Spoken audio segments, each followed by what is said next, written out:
I've previously made videos on the idea of abstractions in game mechanics. Things like recharges that aren't based on any kind of like diegetic rest system.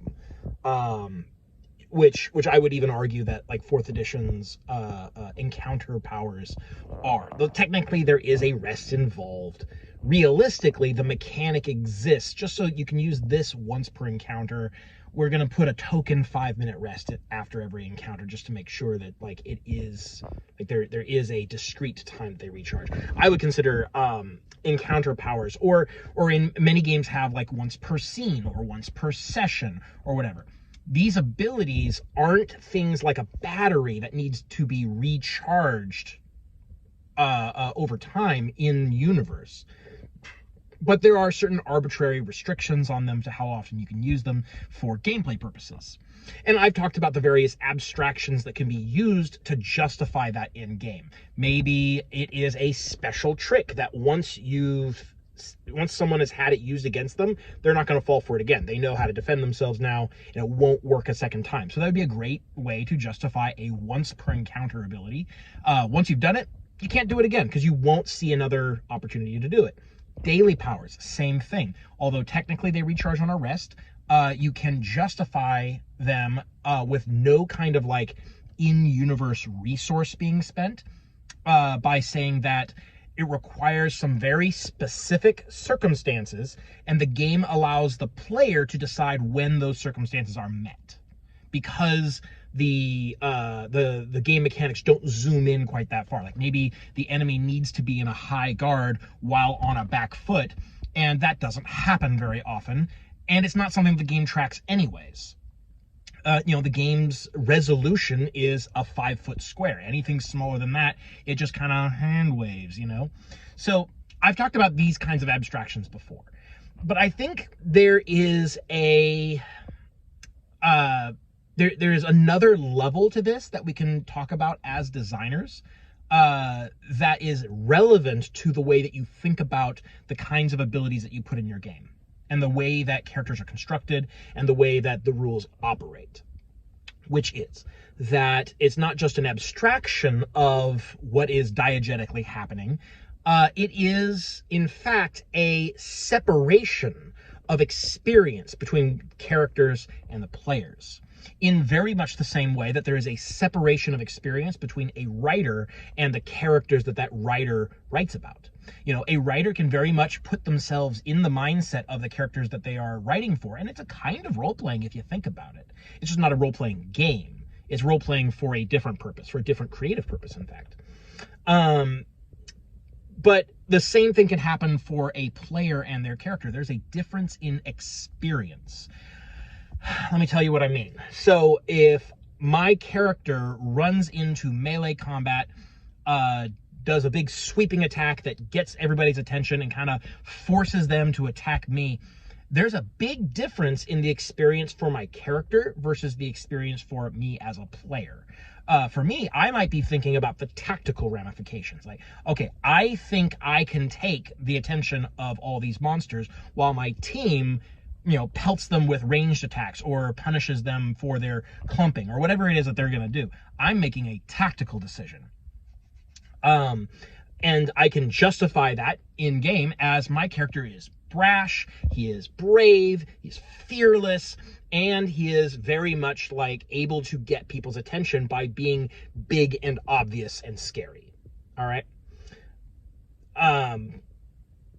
There's like that difference between like, do I think this is a good idea as a player versus do I think this is a good idea as a character? And sometimes in some games, those things can be matched up really closely, and sometimes they can't, depending on what type of game you're playing and what sort of genre tropes that it tries to enforce. This topic actually came up with I'm trying to remember exactly what the conversation was. It was on one of the Discord servers that I'm on, and someone was asking about like retraining, because they were doing a system where it's player defined abilities instead of skills. You just define certain things like expertises that your character is good at. But then their concern was, well, what if the campaign is such that one of the things you've chosen never comes up. And I was like, well, easy. Create regular intervals at which you can retrain these things. And they said, well, how do you justify that in game? Like, does there need to be like a role-playing moment where you forget how to do something and learn to do something else at the same time? And that seems really weird. It's like, well, yes, if you frame it that way, it is really weird, but it doesn't have to be framed that way. Game mechanics are universally an abstraction of what is going on in the world of the story that we are telling. And so you can easily, like, if you keep this in mind, you can easily justify these kinds of mechanics, which is that the game mechanics exist to tell a very particular kind of story and to create a specific kind of gameplay experience. You know, this retraining issue specifically, like, the answer is obviously that the expertises, the specializations that your character chose at character creation aren't everything that your character knows about or is good at, right? It's just a selected list of things that you as a player would like to see come into play. And so there obviously are other things involved in your character, like parts of their backstory, parts of their personality, just little talents and things that may or may not ever get mentioned in the story. But regardless, they are not represented mechanically, and not everything is going to be, not everything can be. To have that level of granularity and comprehensive representation of everything the character can do would be unmanageable. It would be unplayable. So retraining is a mechanic that is very useful for these kinds of situations where you want players to be able to pick from a list of things, or, you know, create something on their own to add to their character in some way, but you don't want them to feel stuck if it doesn't work out the way that they want it to. It's a great way to increase your players' experience with the game by allowing them to experiment with things until they find the one that they want, the one that they actually want, and the one that works the way that they think it should. But there's, like, it's a relatively new thing, and I say relatively new because retraining was, as far as I'm aware, really popularized with the release of D&D 4th edition in 2008. So that was, what are we, 17 years ago. 17 years ago. So relatively new to the RPG community. Before that, retraining wasn't really a thing that much. Like, occasionally you'd have, like, spellcasters could periodically swap out spells. But other than that, like, retraining was not just a commonly accepted kind of mechanic. And so I think there is a certain amount of responsibility that has been failed, that has, like, that the writers of games have failed to hold up, to explain to players what it is that retraining actually represents and why it exists in games. Like, certainly there is some effort been made. I don't think there's been enough effort made to explain to players why this is an important mechanic, why it exists, and why it should exist.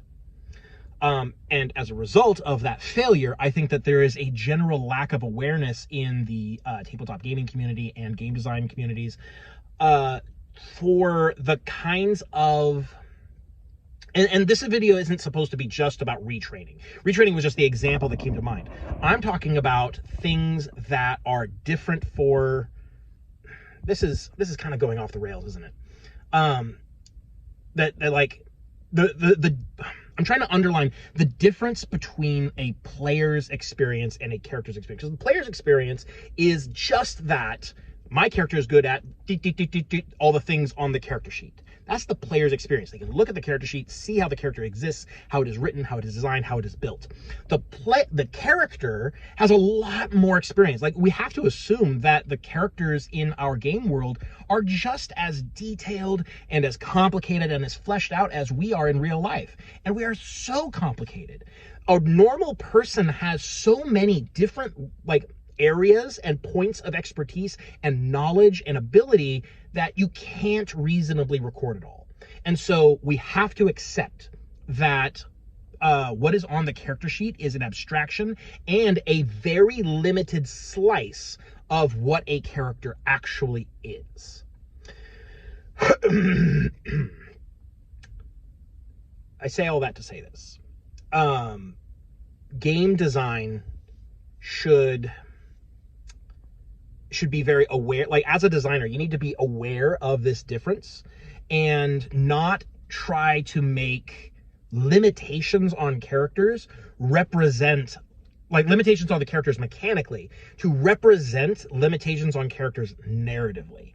You need to be aware that characters are going to be able to know things and to do things and to be experts about things outside of what the game says that they can be, right?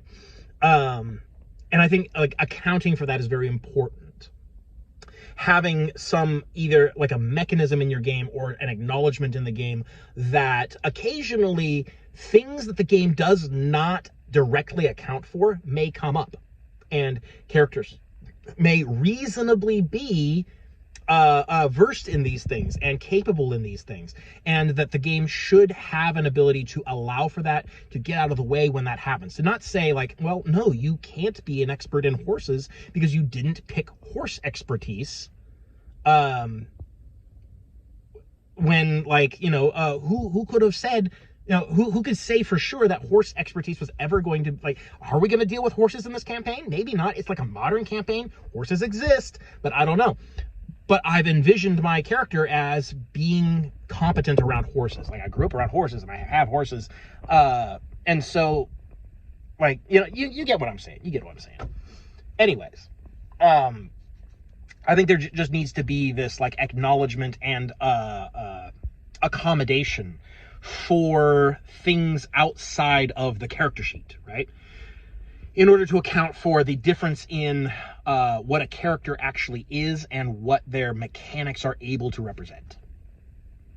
I want to talk more about, like, the difference between a risky thing that a character does and a risky thing that a player does, and how the level of risk can be different. Like, you know, just because I know I have a 50% chance of success doesn't mean the character knows that, and it doesn't even mean that the character actually would have that chance in the narrative, right? You know, what were the chances? What were the odds of successfully navigating an asteroid field in Star Wars? Remember, in Star Wars A New Hope, C-3PO states the odds of successfully navigating through an asteroid field. What were the odds that Han Solo would be able to make it through? I'd argue it's 100%, because the writers wanted it to happen. You know, so there is a difference between the way that we generate the odds of success and the way that the odds of success are calculated in universe, right? Like, there is this trope of, we're going to do really unlikely things, but we know that our protagonists are going to overcome these because they are cool and because they're the protagonists of the story. And if they fail and die, that's the end of the story. And we don't really want the story to end like that. So there is a difference between, like, what... So that's why, like, the odds generally are stacked in favor of the protagonist in RPGs. You know, your odds of succeeding in any given fight have got to be well over 90%, so that there is a reasonable chance of you getting to the end of a campaign alive, right? It is so hot in here, let me tell you. Anyways, so, like, I'm cool with that difference. Like, just because I know that there is a, you know, 1% chance of success in universe doesn't mean that I need to have to roll a 1 on a D100 in order to actually succeed, because that's going to come up very, very seldomly. When I'm playing as, like, the protagonist of a story, I want the unlikely things to happen quite often, because that is how stories are written. Not how real life works, but how stories are written. And that's why I consider myself not to be very big on, like, simulation. I don't need the game mechanics and the odds and the outcomes to all line up to what would happen in real life. What would happen in real life, most of the time, is the protagonists of all these stories just die. Like, in the opening act, They just die, or they get caught, or something like that. But that's not how stories are written. That's not how heroes are made. That's not what they're about. And so I'm totally fine with this difference in the way that the game treats a character and the way that the story treats a character. You know, this difference between the player's experience and the character's experience. And this felt like it's been very rambly, but I hope that at least some of this argument makes sense to you and can help you in your endeavors to write your own games and to figure out the relationship between mechanics and experience, either for the player or for the character, or ideally for both.